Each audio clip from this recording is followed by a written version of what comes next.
Paul Vallone. You are listening to the Big Talker Network at BigTalker.live. I'd like to welcome you to Guns, Politics, and Freedom, where each Saturday at 1 p.m. and each Sunday at 5 p.m.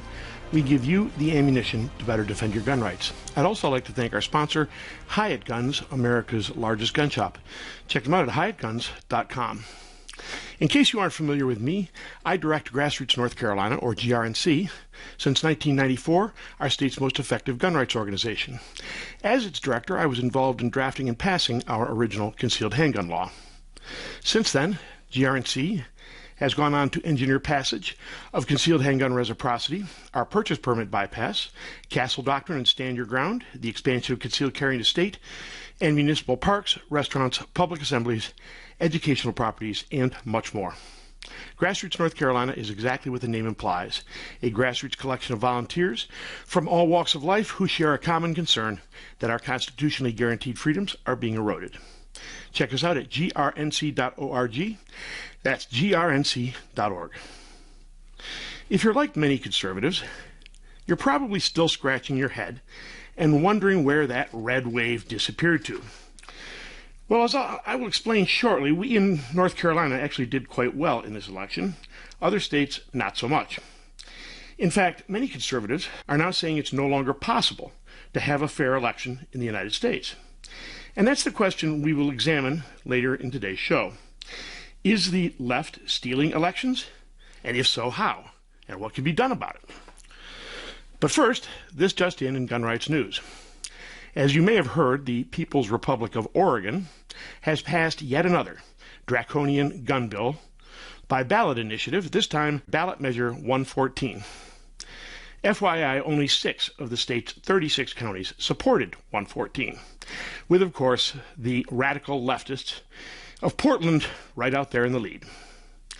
The new law, in 12 pages of tiny print, bans magazines holding more than 10 rounds, requires a license for all firearm transfers, whether handguns or long guns, and whether bought from a dealer or a private individual. It requires fingerprinting and a photograph to get the license. It requires you to take a firearm safety course and then show up in person to apply for the permit.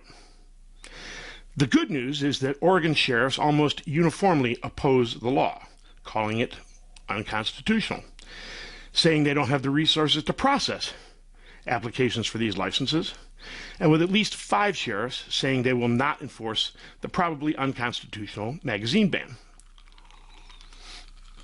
The bad news, and it's very bad news indeed, is that according to my friend Kevin Sterrett, who runs the Oregon Firearms Federation, the state doesn't care that they don't have a system in place for licensing.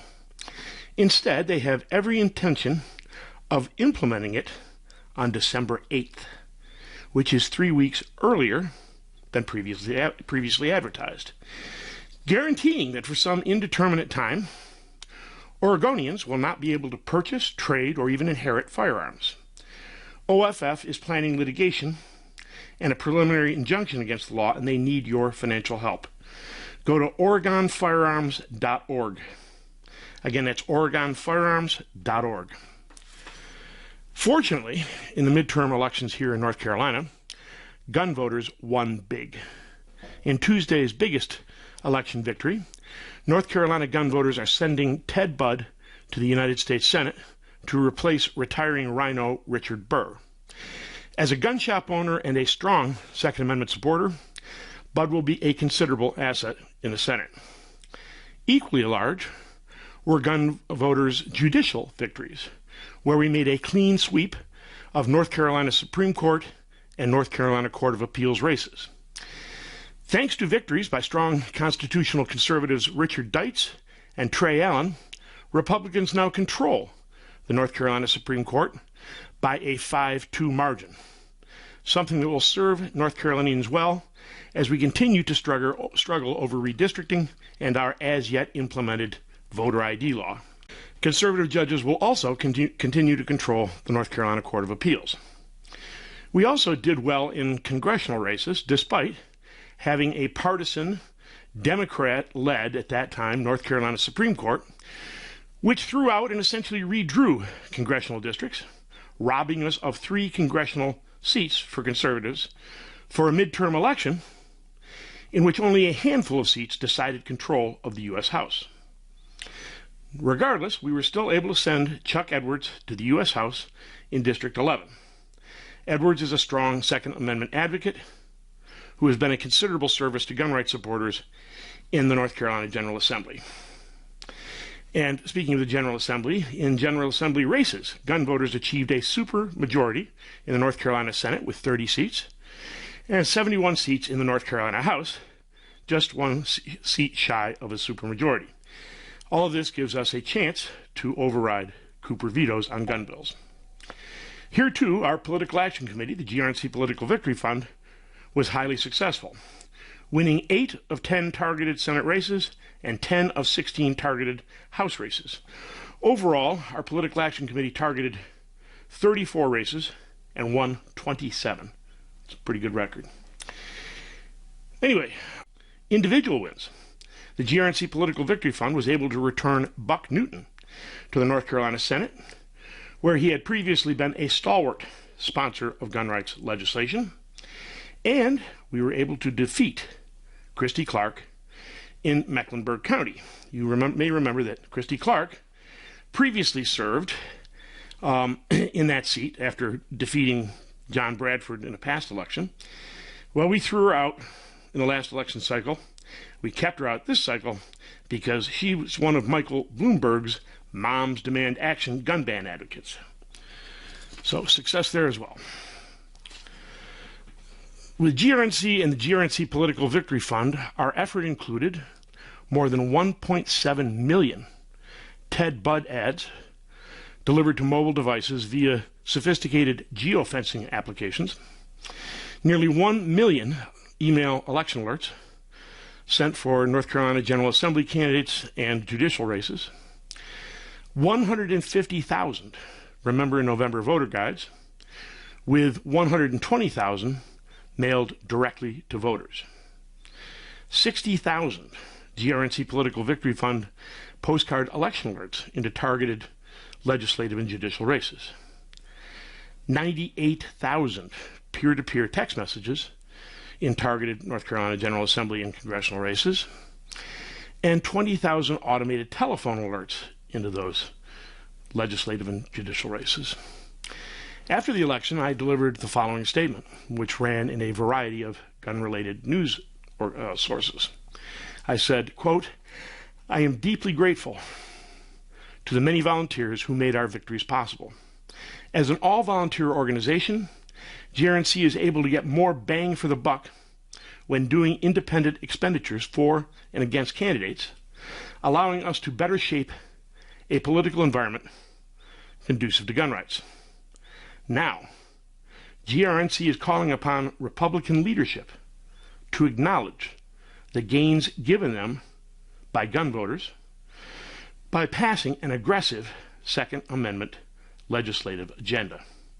In particular, we are interested in joining the 25 states which have successfully adopted permitless or constitutional carry laws, as well as repealing our Jim Crow-era pistol purchase permit law and closing the church loophole, which prohibits lawful North Carolinians from protecting their families in churches which sponsor schools. GRNC's legislative action team will be highly active in pursuing those objectives." In a moment, we're going to take a break. Beforehand, I want to mention that in coming days, we will be filing yet another lawsuit against Mecklenburg County Sheriff Gary McFadden over his obstructionism in refusing to issue concealed handgun permits within the 45 days required by law. He's found new and inventive ways to try and obstruct the process. But fortunately, with the Bruin decision having recently come down from the Supreme Court, it gives us new ammunition in yet another lawsuit. Now, if you can help us with this lawsuit, we'd appreciate it. You can contribute by going to grnc.org. That's grnc.org. There you'll find a drop-down menu and the ability to contribute. These lawsuits are probably going to cost us $30,000 to $40,000, so any help you can render would be appreciated. Right now, you're listening to Guns, Politics, and Freedom on the Big Talker Network at BigTalker.live. After a short break, we will return to discuss whether fair elections are even possible in what was once our country.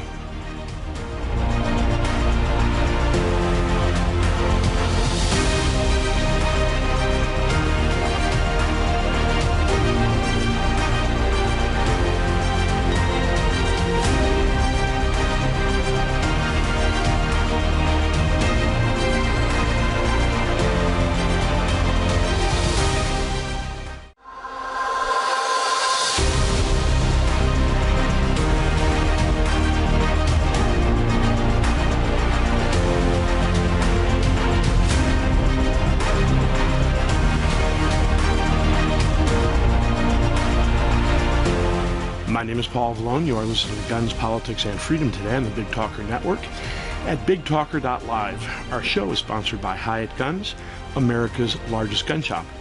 Check them out at HyattGuns.com. Let me preface this segment of the show by reading you a short excerpt from the Western Journal.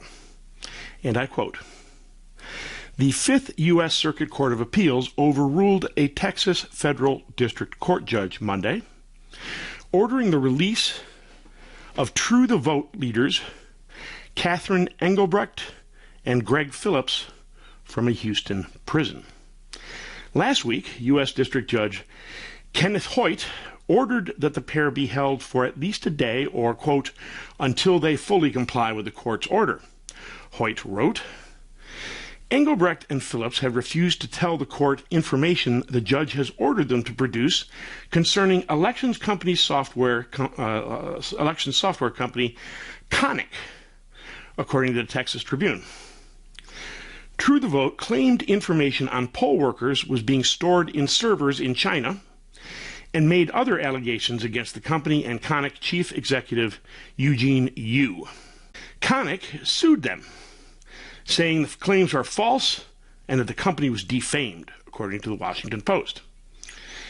Yu was later arrested and charged by the Los Angeles District Attorney for allegedly storing government data in China. That would be 1 million election poll workers, which is in the breach of the company's contract.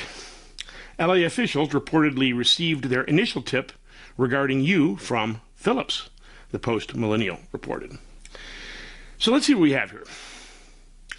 A probable Chinese operative sends the personal information of nearly 1 million election poll workers to China, gets arrested for it, and sues True the Vote for defamation for exposing them.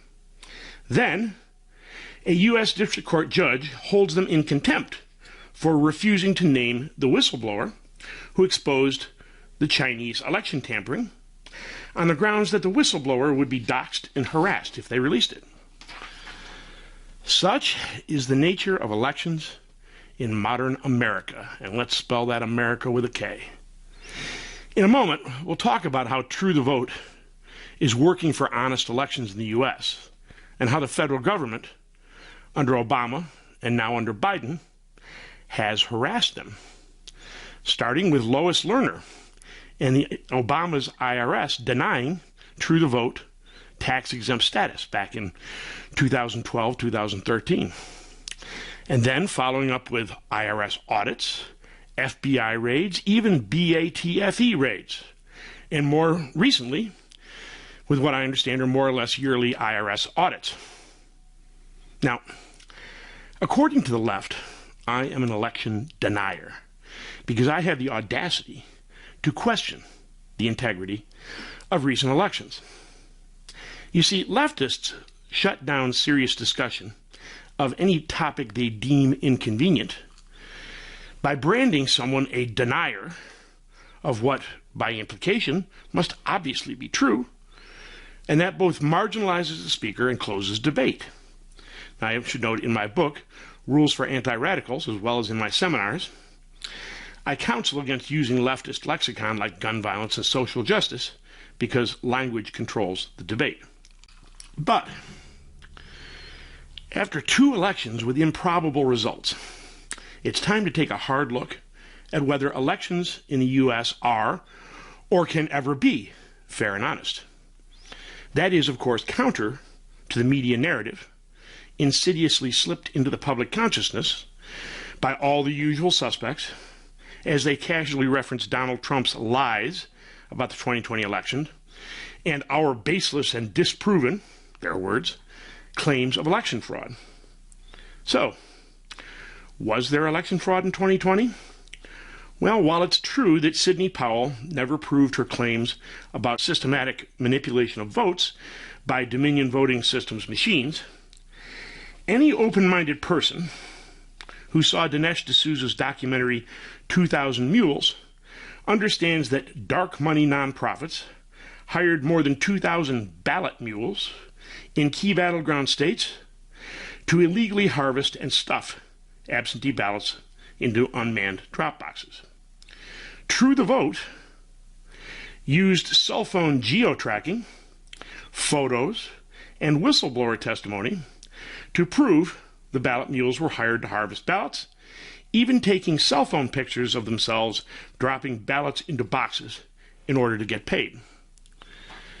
The official narrative, of course, dismisses the documentary as, quote, debunked, while mounting ad hominem attacks on D'Souza. Central to their debunked argument is the claim that cell tracking is insufficiently accurate to measure whether ballot mules were actually going to drop boxes. In truth, outdoor cell tracking is accurate within 5 meters, and in some cases even 1 meter, making it more than sufficiently accurate.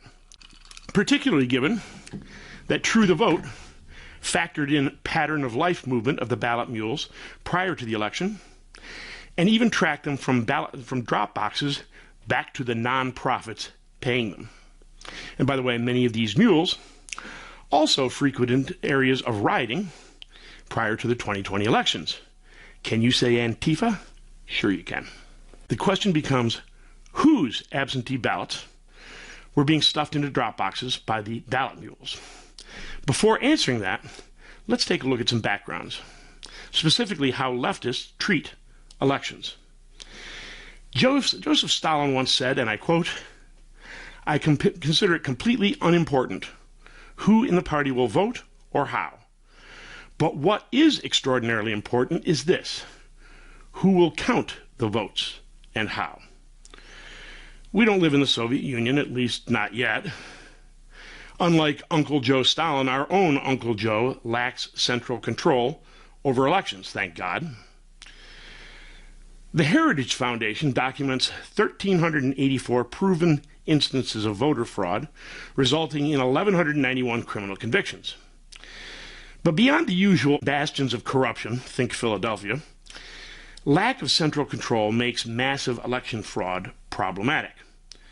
Therefore, if Joe leftist wants to manipulate elections, he has to do it upstream of the counting process. This is where the left thrives and conservatives have, until recently, slumbered. As conservatives, we appeal to the hearts and minds of voters. By promoting freedom, civil liberties, property rights, and free speech, our superior argument will win the day, right? Wrong. The left is far less interested in winning hearts and minds than in manipulating the process of voting. A popular blog called The Last Refuge distinguishes carefully between votes and ballots, saying, and I quote, "The system of ballot distribution and collection is far more susceptible to control than the traditional system of votes cast at precincts.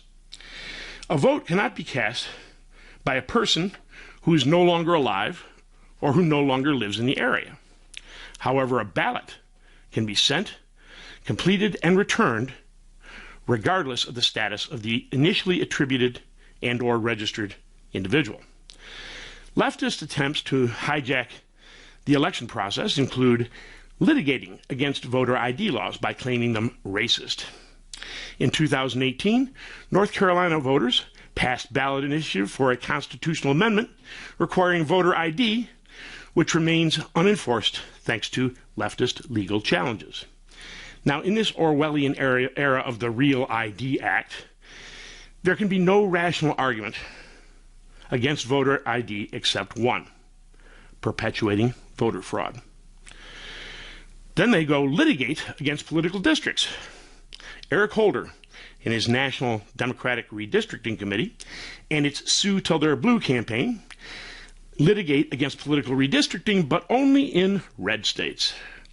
Earlier this year, redistricting legislation caused North Carolina's then Democrat-controlled Supreme Court to rob us of 3 conservative congressional seats at exactly the moment a handful of races decided control of the U.S. House. Then they keep phantoms on the voter rolls, but we're going to talk about that more in just a moment. Right now, we'll take a break. You're listening to Guns, Politics, and Freedom on the Big Talker Network at bigtalker.live. After a short break, we will return with more on the left's long-term effort to hijack American elections.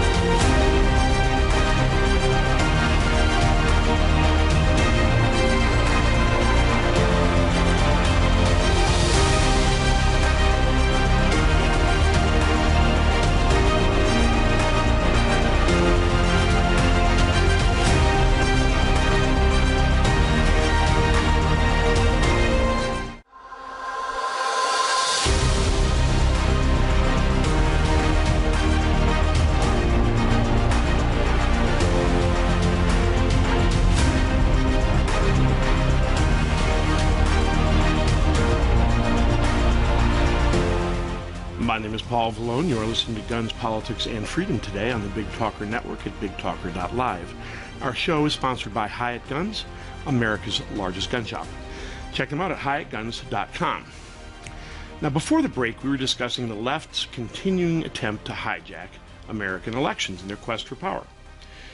Leftist attempts to hijack the election process include litigating against voter ID laws by claiming them racist.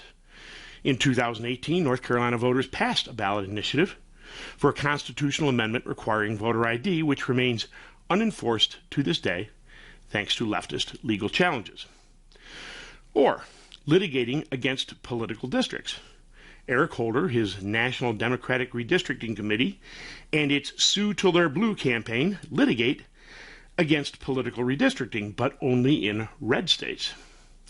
Earlier this year, redistricting litigation caused North Carolina's then Democrat-controlled Supreme Court to rob us of 3 conservative congressional seats at exactly the moment a handful of races decided control of the U.S. House. But my personal favorite is deliberately keeping phantoms on voter rolls. The left purports to solve the problem of inaccurate voting rolls by creating a plague of organizations like the Electronic Registration Information Center, or ERIC, a private nonprofit whose ostensible mission is to help states scrub voter rolls, but which, in actuality, was founded by hardcore leftist David Becker in 2011 and funded by the left-leaning Pew Charitable Trust using $725,000 from the Foundation to Promote Open Society, which was itself funded by, you guessed it, George Soros. Becker left ERIC in 2016 to form the Center for Election Innovation and Research, or CEIR, which was responsible for distributing the notorious Zuckbucks, the $70 million grant from Facebook billionaire Mark Zuckerberg to register and turn out likely Democratic voters.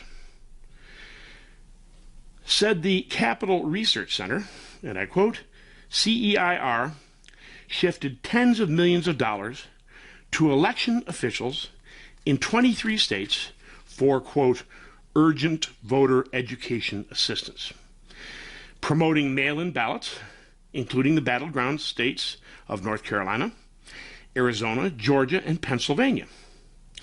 In Michigan, CEIR sent cash straight to an activist nonprofit group, which it used to hire 2 Democrat public relations firms for supposedly, quote, nonpartisan voter education. Yeah, right. Other tricks include effectively privatizing local election offices. Says the American Conservative, and I quote, CEIR's Zuckbucks strategy mirrored that of another Zuckerberg donee in 2020, the Center for Tech and Civic Life, CTCL, yet another supposedly good government group, which dumped roughly $350 million into thousands of local election offices in a thinly veiled effort to privatize the election in these key jurisdictions. How about this one? Flooding states with absentee ballots. As part of the Democrats' call for absentee ballots using COVID as rationale, 23 states now allow some measure of mail-in voting.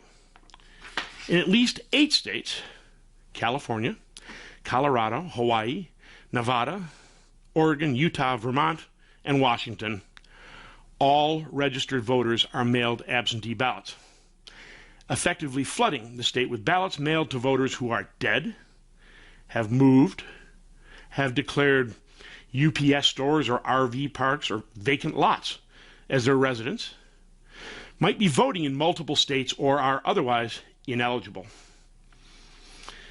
Or then we have this one, ignoring or arbitrarily changing election laws. Example, North Carolina statutes require absentee ballots to be received by county boards of election by 5 p.m. on the third day following Election Day. But in 2020, that didn't stop the Democrat-controlled State Board of Elections from deciding to count ballots received up to 5 p.m. on November 12th, 9 days after Election Day. Denying a suit by Republicans, the Supreme Court let the date stand. Then we have social media and search engine bias. Dr. Robert Epstein of the American Institute for Behavioral Research and Technology recently published an article entitled How Google Stopped the Red Wave, describing how brief, untraceable, he calls them ephemeral experiences by Google, YouTube, and other big tech platforms are manipulated to shift millions of votes. Prior to the 2022 midterms, Epstein's researchers captured 2.5 million such ephemeral experiences. In 2020, the 1.5 million ephemeral experiences he aggregated from the computers of 1,735 field agents demonstrated that search engine manipulations were sufficient to have shifted more than 6 million votes to Joe Biden without voters knowing they were being manipulated. In fact, the GOP just filed suit against Google, whose Gmail, by routing Republican campaign email to spam folders, cost Republican candidates approximately $2 billion since 2019. The question is whether election fraud can be stopped. The key to leftist election fraud lies in harvesting thousands of ballots distributed to phantoms on voter rolls. In fact, a piece in American Thinker says, and I quote, Democrats know how many votes they need and cast them during the forever campaign time in the name of phantoms. Their ballot inventory comes from real ballots sent to fake addresses, then collected by someone, never a Republican, and voted. As conservatives are finally figuring out, the key to stopping ballot fraud lies in cleaning up voter rolls. The American Thinker piece describes how a Wisconsin voter integrity team using fractal programming, and don't ask me what that is exactly, fractal programming funded by MyPillow's Mike Lindell disrupted ongoing ballot fraud by demonstrating the impact of phantoms on elections. By the way, you can see that effort at omega4america.com. Omega, the number 4america.com. This project is being duplicated in other states. The good news for North Carolina is we do not mail absentee ballots willy-nilly, meaning the tactic doesn't work especially well here. and allowing us the sorts of victories we have had in 2020 and 2022. The bad news is that the state appropriations bill last year contained language requiring voter information to be sent to ERIC, meaning our legislature must have contracted with these leftists. Now, since the debacle of the 2020 elections, 21 states have passed legislation prohibiting or limiting Zuck bucks, the use of private funding for elections. The remaining states should follow suit. Similarly, state voter integrity groups should pressure state legislators to drop ERIC. Then, of course, conservatives need to dump Google and Gmail. As a gun rights leader, I see far too many Gmail accounts among my members. And finally, conservatives need to pay closer attention to judicial elections, since leftists use left-leaning activist judges to undermine political redistricting in conservative states. Happily, in North Carolina, our midterm election installed a clean sweep of conservative judges. We now control both the North Carolina Court of Appeals and the North Carolina Supreme Court, meaning we might finally get that voter ID law we passed in 2018, and we might finally get congressional districts which actually represent the will of voters. So, in sum, the answer is yes, Virginia. There is systematic election fraud in the U.S. The good news is that conservatives are finally doing something about it. Folks, you are listening to Guns, Politics, and Freedom on the Big Talker Network at bigtalker.live. After a short break, we're going to talk about why we can't become complacent, having won this election in North Carolina and in other states, and how, in fact, the left, win, lose, or draw, continues to plot and scheme on how to control you. Back in a few.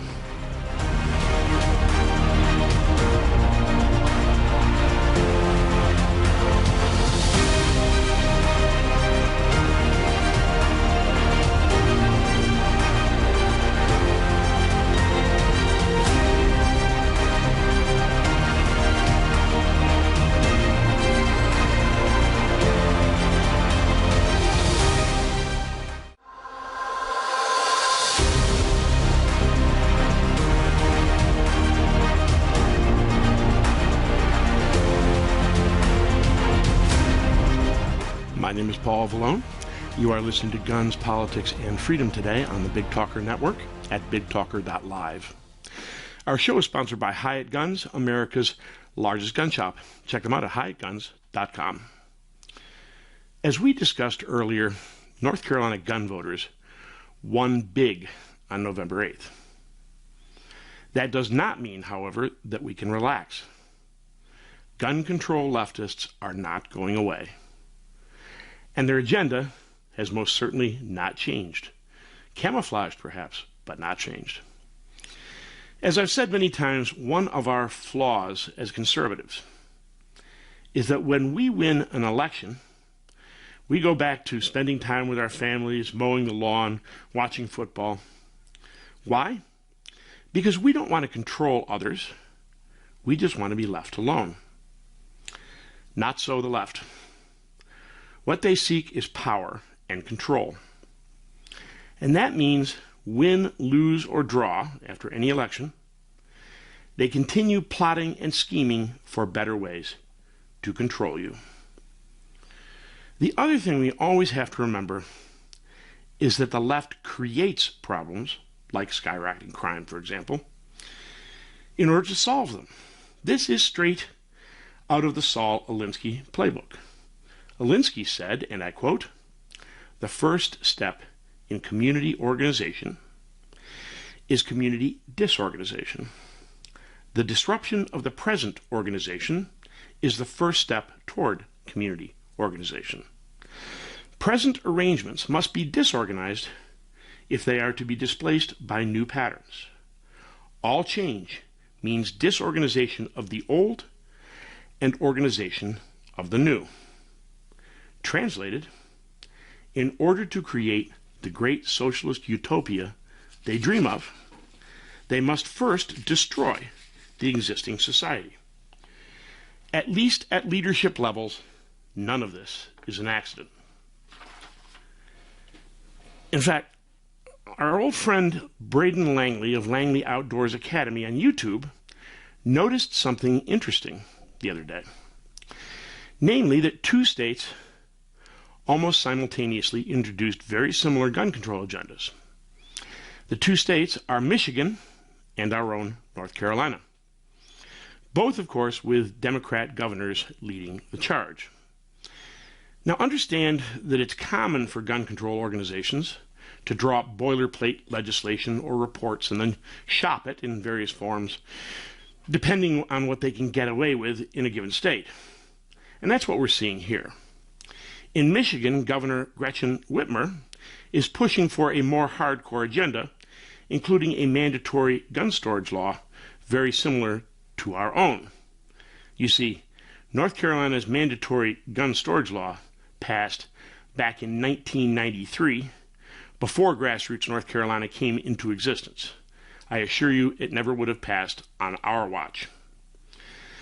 The report, released by Roy Cooper and his cohorts at the Department of Health and Human Services, the North Carolina Child Fatality Task Force, and whatever other bureaucracies they can think of, is somewhat more benign, but not entirely, since it still calls for whatever gun storage, and I quote, initiatives they think they can get away with, including having your doctor harass you about gun ownership in the home. But in this new push, the general outlines remain the same. There's a claimed public health approach that claims large number of children, I use that word in quotes, children are being killed using guns. Now, in the report that Cooper and company released, they don't clearly define those children being killed by guns. But gun control groups normally cite as children anyone under the age of 18 or even 19, meaning that the vast majority of these so-called children are not getting killed playing with daddy's gun. They're getting killed because they were involved in gang-related activities. It's important to note that because what they're pushing for in the name of these children includes legislation, or here a public safety campaign, on storing guns away, unloaded, and therefore locked away, unloaded, and therefore unavailable for self-defense. As well as my personal favorite, extreme risk gun confiscation orders, in which guns can be confiscated in ex parte or emergency hearings, in which the defendant might not even know the hearing is taking place, much less get a chance to defend himself in court. In fact, it's entirely plausible that the first time he knows one of these orders has been issued is when the sheriff shows up at his door to confiscate his guns. You need to remember that this program is anything but benign. Now, the Cooper Report has the high-minded title of, and I quote, "Keeping Families and Communities Safe, Public Health Approaches to Reduce Violence and Firearm Misuse Leading to Injury and Death." But what it represents is just what they think they can get. And with Republicans holding a veto-proof supermajority in the Senate and one short of a supermajority in the House, they might not get much, at least not for now. But you can never forget that the agenda is to incrementally restrict your ability to own and defend yourself with firearms until, practically speaking, there is no right to keep and bear arms. And if you want to know who's behind this little report, look at the resources in the last part of the report, and you will find gun ban zealot Michael Bloomberg's Everytown for Gun Safety. And I'm willing to bet they wrote it.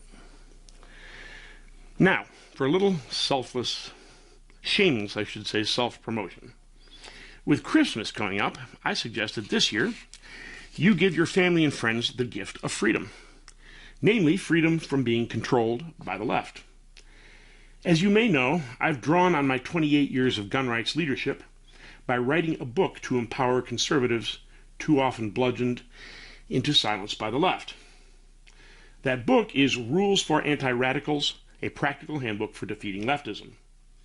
You see, last year I started looking for a book of nuts and bolts tactics for my volunteers to beat the left, not only in the political arena, but in daily life.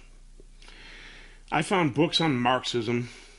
I found books about what's wrong with American society. I found books calling conservatives to some sort of non-specified action. But what I didn't find was a playbook for beating the left. So I wrote it. Rules for Anti-Radicals is not just for dedicated conservative activists, though it has plenty for those who are, but also for anyone sick of getting beaten down by the woke mob. Some of you may recognize that the book's title is a play on Saul Alinsky's book, Rules for Radicals, which has been the playbook for the left in hijacking our media, our cultural institutions, and our schools for the past 50 years. That's because, as Representative Jay Adams, who was kind enough to write the foreword for the book for me, as he put it, I have, quote, refined Alinsky's tactics and turned them mercilessly against the left. I like to think that's true. Now I have more good news. To help people spread the word on how to save American culture, and for a limited time, I'm offering 25% off the usual price of $24.95. To get that discount, go to my website at rulesforantiradicals.com. Again, that's rulesforantiradicals.com. And click on Products. There you will find both print and ebook editions of Rules for Anti-Radicals. And additionally, you will find 2 virtual seminars. One of them is Win Against Woke, Defeating Leftism in Daily Life. And the other is Intro to Grassroots Mobilization. You can then use the coupon code RFAR, as in Rules for Anti-Radicals, RFAR. Use that coupon code to get 25% off all products. Again, that's rulesforantiradicals.com and coupon code RFAR. Oh, and there's also a sign up for a live seminar I'm having in Raleigh on December 10th, just before the Grassroots North Carolina annual meeting. It'll be at 11:30, December 10th. And this seminar is called Projecting Power in Politics. My name is Paul Vallone. You've been listening to Guns, Politics, and Freedom on the Big Talker Network at bigtalker.live, where each Saturday at 1 p.m., Sunday at 5 p.m., and weekdays at 11, we give you the ammunition you need to better defend the right to keep and bear arms. Please check out our sponsor, Hyatt Guns, America's largest gun shop, at hyattguns.com. You can also check out my website at gunspoliticsandfreedom.com, spell out the and, where you can find both my writings and earlier editions of the show. Gunspoliticsandfreedom.com. See you next week.